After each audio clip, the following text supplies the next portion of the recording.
Assalamualaikum warahmatullahi wabarakatuh.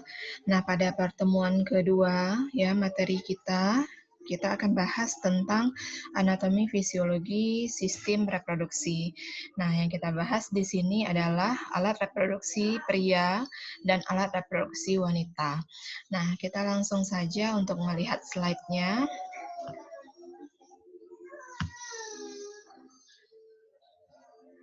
Nah, alat reproduksi ini akan kita bahas selama 40 menit ke depan ya, terkait alat reproduksi wanita dan alat reproduksi pria.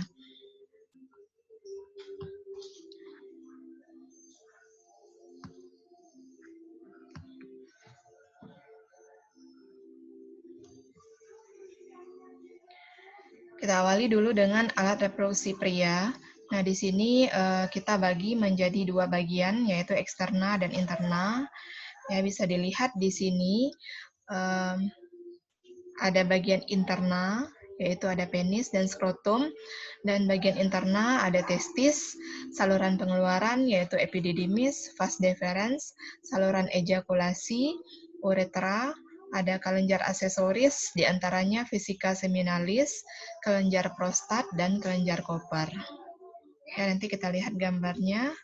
Seperti ini bisa dilihat ya, bagian luar ada penis dan ada skrotum, sedangkan bagian dalam ada testis, ada epididymis, vas deferens, ada uretra juga menjadi saluran pengeluaran, ada vesika seminalis, kelenjar prostat, saluran ejakulasi, dan kelenjar Koper, di mana masing-masingnya mempunyai fungsi masing-masing yang mendukung terjadinya proses reproduksi. Nah, kita lihat bagian masing-masing, ada testis di sini. Ya, testis kita bisa lihat ini di poin berapa, saudara bisa lihat sendiri, ini ada di nomor 2 ya, di mana jumlahnya ada 1 pasang ya, berbentuk oval, terletak pada skrotum ya, skrotum di sini atau kantung pelir yang merupakan lipatan dinding tubuh. Dan untuk yang keduanya ya, yang kedua mengandung ya, testis ini mengandung lipatan saluran tubulus seminiferus. Jadi ada saluran pembentukan sperma di sini. Dan sel-sel Leydig ya, yang menghasilkan hormon testosteron atau hormon laki-laki. Yang semuanya tersebar di antara tubulus seminiferus ini. Dan dinding tubulus seminiferus mengandung jaringan ikat dan jaringan epitelium geminal, ya, atau jaringan epitelium benih yang berfungsi dalam pembentukan sperma. Jadi di sini yang harus diketahui adalah testis untuk menghasilkan sperma saja, bukan termasuk untuk pematangannya ya. Untuk menghasilkan sperma adalah testis. Kita lanjut ke epididymis. Nah, epididymis bisa dilihat ini di nomor 3, ya, jumlahnya juga 1 pasang yang berbentuk saluran yang berkelok-kelok ya, di luar permukaan testis yang panjangnya kurang lebih nih 6 meter, jadi panjang ini salurannya. Fungsinya apa? Yaitu tempat pembentukan sperma. Jadi setelah pembentukan di testis ya, sperma ini akan dialirkan ke epididymis dan dimatangkan di sana. Nah, ada saluran ya yang menghubungkan antara epididymis nanti ke vesika seminalis ya, yaitu vas deferens. Vas deferens ini sebagai jalan ya, saluran dari epididymis tempat pematangan tadi ke kantong semen ya, atau kantong mani di vesika seminalis. Nah, kantong ini kalau misalnya udah penuh, nanti dia akan keluar melalui uretra. Lanjut vesika seminalis, ya, jumlahnya juga sepasang. Dindingnya mensekresikan cairan kental berwarna kekuningan dan bersifat basa atau alkalis. Jadi di sini sperma masuk ke sini ya, nanti akan ditambahkan lagi cairan kental berwarna kekuningan yang sifatnya basa. Jadi yang perlu diingat bahwa sperma itu bersifat basa ya, bukan asam. Nah, beda dia dengan air seni atau air kencing. Nah, di sini kalau air kencing kan bersifat asam. Nah, jadi dia akan keluar lewat uretra, jadi beda ya antara keluarnya air kencing dengan sperma. Nanti nggak ada yang bersamaan keluarnya. Nanti kita akan belajar lagi proses keluarnya ya. Nah, untuk fisika seminalis ini akan menambahkan juga zat-zat ya untuk kecepatan dari sperma ini. Jadi sperma ini bagian-bagiannya akan ditambahkan ya, seperti gula ya, fruktosa, sehingga adanya tersedia energi nanti untuk pergerakan sperma. Juga ada enzim, vitamin, dan hormon prostaglandin nanti yang akan dimasukkan untuk menambahkan kekuatan dari sperma ini. Dari sperma ini nanti keluar, dia akan masuk ke rahim ya. Nanti akan bekerja sama juga ya, dan akan menuju ke sel telur ya, dan akan nanti berpacu juga, nanti ada satu pemenangnya yang akan membuahi sel telur. Nah, lanjut ke saluran ejakulasi. Saluran ejakulasi di sini ya, dia jumlahnya sepasang yang menghubungkan antara ductus vesica seminalis dengan uretra. Jadi ini nanti ya nomor 6 ini ya. Nanti akan menghubungkannya dengan uretra. Dan uretra juga satu jumlahnya yang akan nanti mengeluarkan si sperma dan juga keluar dari urin. Dan untuk prostat, ya kelenjar prostat, di sini kelenjar prostat ya akan mensekresikan getah ya ke dalam sperma. Ya, berupa cairan encer berwarna putih ya seperti susu yang mengandung enzim antikoagulan. Jadi makanya akan menggumpal dia sperma ini berkat si kelenjar prostat. Jadi ada cairan yang diberikan oleh si kelenjar prostat ini dan juga akan memberikan asam sitrat ya, nutrisi bagi sperma. Jadi ada bagian-bagian yang akan memberikan nutrisi bagi sperma ini. Dan ada lagi yang kecil bagiannya nomor 8 ini yaitu kelenjar Koper atau disebut dengan kelenjar bulbo uretra ya. Jumlahnya ada sepasang juga ya, terletak di bagian bawah prostat. Jadi ini prostat tadi ya, ini adalah kelenjar Koper. Nah, kelenjar Koper ini mensekresikan getah ya ke dalam uretra sebagai berupa mukus atau lendir. Jadi yang sifatnya basah. Jadi sebelum sperma masuk ke uretra, nanti akan disekresikan dulu lendir oleh Koper ini untuk membasahkan saluran dari uretra ini. Jadi awalnya misalnya air seni atau kencing lewat ke uretra, lewat sini ya, tentu sifatnya akan asam.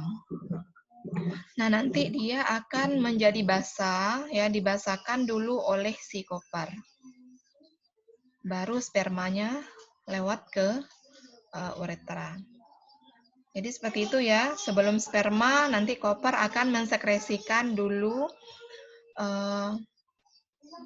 getah ya untuk membasahkan saluran ini. Ya, next untuk bagian eksterna ada penis di sini jumlahnya 1 ya. Ini menjadi alat untuk kopulasi ya atau reproduksi. Jadi ini ya nanti akan jika terjadi rangsangan akan terisi penuh oleh darah. Oke, ini selama ereksi. Nah, ada skrotum. Skrotum disebut juga dengan kantong pelir. Jumlahnya ada 1 pasang ya. Nah, ini kantong yang berisi testis dan dia memiliki otot ya, namanya otot dartos yang menyebabkan dia bisa mengkerut dan bisa mengendor dan bisa juga menegang ya, namanya otot dartos. Itu untuk saluran reproduksi pria ya. Kita lanjut ke alat reproduksi wanita. Nah, di sini ada eksterna dan interna. Dan untuk eksterna bisa dilihat ada mons pubis di sini ya. Mons pubis, ada glitoris, ada labia majora, labia minora, ada lubang vagina, ada himen di sini. Himen ini nama lainnya selaput darah ya. Nah, secara umum semua bagian ini disebut dengan vulva. Ya, vulva. Semua bagian yang terlihat di luar di bawah mons pubis ini namanya vulva. Ya, yang berbentuk oval ini. Nah, kita bisa nanti bisa lihat juga ya. Untuk yang banyak juga nanti yang bisa kita lihat dari bagian eksterna ini. Eksterna ini kita lihat ada himen. Himen ini nama lainnya selaput darah. Ini menjadi tanda keperawanan juga. Makanya kalau pemeriksaan pasien yang dengan pemerkosaan akan dilihat selaput darahnya, nanti kita akan belajar juga di bagian kekerasan pada perempuan ya. Nah, mana dia yang korban pemerkosaan, mana yang korban suka sama suka, kita bisa lihat di sini. Ya, makanya kalau ada kasus ke klinik ya atau ke poli KIA yang sering terjadi biasanya kasus pemerkosaan. Ya, kasus pemerkosaan pada anak di bawah umur, pada remaja, kita bisa lihat di sini. Ya, ada buku panduannya juga ya. Nah, kalau saudara nanti mendalami bagian dari visum ya, ini namanya visum, bisa dilihat nanti robekannya pada jam berapa istilahnya ya. Jam 5, jam 7, atau robekannya seperti apa. Jadi tahu di sini nggak bisa bohong pasiennya. Saya diperkosa, padahal dia suka sama suka, nggak bisa seperti itu. Ya, bisa kita lihat nanti. Nah, itu himen atau selaput darah ya, yang nanti akan robek saat kopulasi ya, saat coitus interruptus. Nah, ini lagi ada glitoris. Glitoris di sini adalah pusat rangsangan. Nah, pada khitan perempuan, glitoris ini nih yang nggak boleh sekarang ya, Ibu sudah jelaskan, nggak boleh dilakukan pemotongan lagi. Nah, glitoris ini nanti kalau dulunya ya, ini dia ya, nah akan dipotong. Di luar negeri juga ya, di bagian Afrika, ini biasanya dipotong, dihabiskan. Ini merupakan kekerasan pada perempuan. Makanya WHO melarang keras adanya khitan yang seperti ini.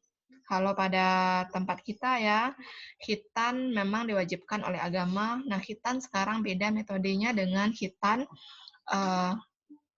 lama ya, metode tradisional dulu. Tapi khitan perempuan ini tidak diwajibkan juga ya di agama, hukumnya seperti apa. Ya, itu untuk eksterna. Kita lanjut ke bagian interna. Bagian interna di sini ada beberapa bagian bisa dilihat. Ini saudara udah bikin juga gambarnya. Ya, gambarnya cukup kompleks ya untuk bagian interna. Nah, di sini ada uterus secara umum, ada vagina, ada serviks ya. Kita mulai dari bawah, vagina, serviks, ada uterus. Nanti ada dua percabangannya, ada tuba fallopi atau tuba uterin ya, dan ada sepasang juga ada ovarium yang menghasilkan sel telur. Nah, ini ada bagian-bagian kecilnya nanti bisa kita jelaskan, dan ini dia ada arteri dan vena yang mendarahi dari uterus. Kita lihat ini vena vagina, arteri vaginalnya besar ya. Arteri dan vagina uterusnya juga besar. Makanya saya bilang berapa detik saja uterus ini terbuka ya untuk saluran perdarahannya, maka bisa meninggal seorang perempuan karena besar di sini arterinya. Nah, ini untuk ovarium ya, saya jelaskan dia ada dua, kiri dan kanan. Ada bagian luar dan bagian dalam ya. Ada bagian luarnya namanya korteks, bagian dalamnya adalah medula. Pada korteks ini folikel primordial yang akan menghasilkan ovarium. Ya, sel ovum ya, maksudnya sel ovum. Jadi sel ovum dihasilkan di ovarium. Dan bagian medula ini terdiri atas pembuluh darah, saraf, dan pembuluh limfe yang akan membantu proses pematangan sel telur. Fungsinya sebagai penghasil sel telur dan juga untuk bagian kelenjar endokrinnya akan mensekresikan, menghasilkan estrogen dan progesteron, hormon reproduksi. Lanjut ke tuba uterin atau saluran yang menghubungkan antara ovarium dan uterus. Ya, ada bagian-bagiannya di sini. Ya, Ibu potong ya. Ini untuk bagiannya ada pars interstisial. Jadi bagian ini ya, bagian yang berjalan dari dalam uterus, dari dinding dalam uterus melalui ostium internum tuba ya. Ini ada bagian di sini ini disebut dengan bagian intramoralis. Ya. Dan untuk kedua bagiannya pars insmica atau ismus ya di sini. Dan bagiannya lurus dan sempit ini keluar dari dinding uterus. Ya, ini intramural, ini ismus, dan ada ampula. Ampula di sini tempat konsepsi, artinya pertemuan antara sel telur dan sperma di sini. Lanjut ke infundibulum. Infundibulum di sini bentuknya ya, ada ujung dari tuba ya yang bentuknya seperti umbai-umbai ini. Ini adalah fimbre. Disebut dengan fimbre. Ini yang akan menangkap nanti sel telur yang sudah matang dari ovarium. Ya, dan fimbre ini bentuknya seperti serabut atau silia ya. Berfungsi sebagai menangkap sel ovum yang telah matang yang dikeluarkan oleh ovarium. Dan infundibulum adalah fungsinya menampung sel ovum yang telah ditangkap oleh fimbre. Jadi ini bagiannya kompleks ya untuk tuba ini. Fungsi dari tuba uterin atau tuba falopi, jadi namanya banyak di sini ya, atau oviduct ya. Saluran yang menampung ovarium yang berovulasi dan meneruskannya ke uterus. Tempat fertilisasi antara spermatozoa dan ovum. Ingat ya, tempatnya adalah di ampularis. Ini tempatnya pertemuan. Jadi sperma itu jalan dari bawah, nanti dia akan sampai ke ampula. Nanti ketemu dia dengan sel ovum. Jadi sel ovumnya juga berjalan dari infundibulum ke ampula. Ya, bisa dipahami. Lanjut ke uterus. Nah, uterus di sini terdapat dalam pelvis ya, minor antara vesika urinaria dan rektum. Jadi kalau di dalam struktur dari abdomen dia terletak antara itu ya, rektum dan vesika urinaria atau kandung kemih. Nah, ini uterus yang akan bisa membesar dan mengecil lagi sesuai dengan proses yang dialami seorang perempuan. Nah, uterus ini ya ada korpus dan ada serviks. Kalau korpus kita lihat yang besar ini ya. Ada dua, dia ada korpus dan ada serviks. Serviks ini adalah leher ya. Leher rahim. Nah, bagian korpus uterin tadi antara kedua pangkal tuba falopi ini ada bagian yang disebut dengan fundus. Jadi bagian atas ini disebut dengan fundus uteri. Dan bentuk dan ukuran dari uterus ini sesuai dengan usia dan proses melahirkan atau belum. Ya, pernah melahirkan atau belum. Nah, dinding uterus ada 3 lapis ya. Ada lapisan perimetrium, ya, dan ada lapisan di perimetrium ya, bagian paling luar, yang bagian peritoneum, dekat dengan peritoneum. Dan ada bagian myometrium, ya, myometrium nih bagian tengah, ya, bagian tengah di sini, dan ada bagian endometrium, bagian paling dalam, ya, yang paling bersentuhan langsung dengan nanti bagian konsepsi ya, yang bagian selaput lendir, yang nanti akan berubah-ubah sesuai dengan hormonal. Kalau misalnya dia menstruasi, akan meluruh dia bagian endometrium ini. Next ya, ini bentuk-bentuknya ya. Jadi bayi baru lahir, ini beda dia ukurannya, sampai nanti dia menopause akan mengecil lagi. Kalau nuli parah berarti belum pernah dia melahirkan, ini berarti sudah pernah melahirkan. Nah, fungsi uterus ini, endometrium berarti menyiapkan dan ikut bekerja dalam proses nidasi atau penempelan ya, hasil dari konsepsi pertemuan tadi, sel ovum dan sel sperma. Dan ikut memelihara plasenta. Plasenta berarti yang menjadi pembungkus dari konsepsi. Myometrium, dia menghisap sperma yang diejakulasikan.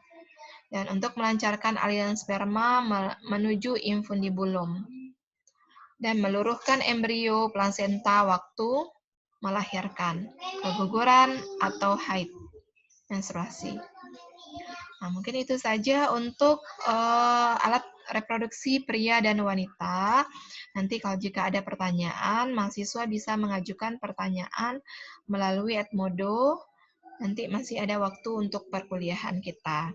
Mungkin untuk video ini Ibu akhiri. Assalamualaikum warahmatullahi wabarakatuh.